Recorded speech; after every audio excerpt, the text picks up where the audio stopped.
इस कार्यक्रम में, इस चर्चा में इतना ही, लेकिन एक बड़ी खबर आ रही है। बड़ी खबर मैं आपको बता दूं, अमेरिका से जुड़ी हुई है।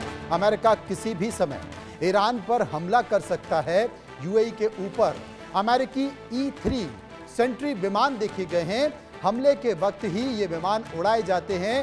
E-3 सेंट्री एयरक्राफ्ट इन्हें कहते हैं। और जब कोई भी बड़ा हमला किया जाता है तो अमेरिका उस हमले की जगह के ऊपर इन विमानों को फ्लाई करता है, इन विमानों को तैनात करता है। आप नक्शे के तौर पर भी देख सकते हैं, यूएई के ऊपर अमेरिकी E-3 सेंट्री विमान देखे गए हैं। और आपको ये भी बता दें कि खुद डोनाल्ड ट्रंप ने इस बात के संकेत दिए थे, क्योंकि वहाँ पर जो अमेरिका की तरफ से जो जानकारी आ रही थी, उस जानकारी में ये भी संकेत था कि क्या ईरान के ऊपर अमेरिका हमला कर सकता है। वहाँ के जो डिफेंस की मीटिंग हुई थी, उस मीटिंग में भी इस तरह के संकेत निकल कर आए थे कि डोनाल्ड ट्रंप, और खुद डोनाल्ड ट्रंप ने भी कहा था कि ईरान पर मैं फिर हमला कर सकता हूं, अमेरिका फिर हमला कर सकता है। लेकिन अमेरिका लोगों को मारना नहीं चाहता है।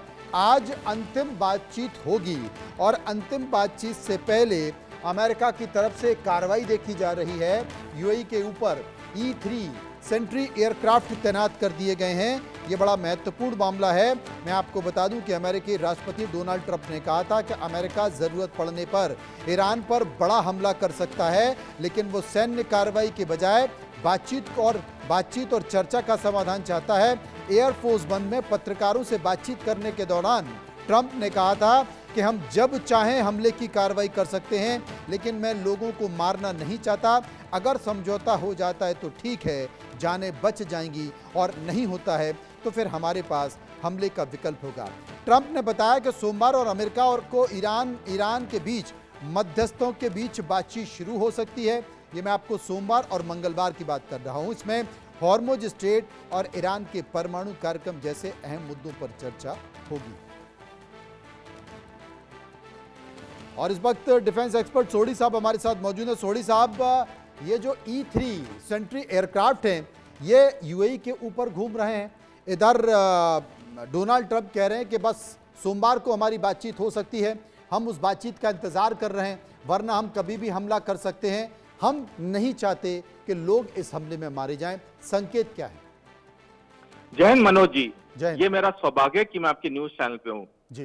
देखिए, ट्रंप ने जब से ये ईरान युद्ध का युद्ध विराम पहली बारी हुआ 8 अप्रैल सवेरे 2 बजे, तब से लेके 45 बारी बोला है मैं ईरान पे युद्ध करूंगा, नहीं करूंगा। और फाइनली उन्होंने 8 जुलाई को दोबारा ईरान पे ताबड़तोड़ हमले शुरू तो किए, लेकिन परसों ही सारे हमले बंद करने पड़े अचानक, क्योंकि अमेरिका के टॉप जनरल ने ट्रंप को बताया कि अमेरिका का जो मिसाइलों का जखीरा है वो इतना कम हो गया है कि यदि अमेरिका पे एक सैनिक हमला होता है तो अमेरिकी सेना अमेरिका को नहीं बचा पाएगी, बाकी दूसरे देशों को तो छोड़िए।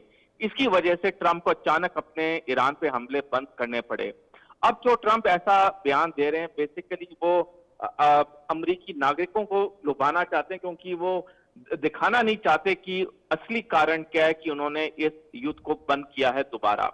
देखिए, जहां तक अमेरिका की बात है, अमेरिका के पास अपना क्षमता है, ना उसके पास हौसला है ईरान पे दोबारा युद्ध करने का, क्योंकि ईरान ने इस युद्ध की तैयारी 18 अप्रैल 1988 से की थी, जब अमेरिका ने ऑपरेशन प्रेइंग मैंटिस उस पर लॉन्च किया था।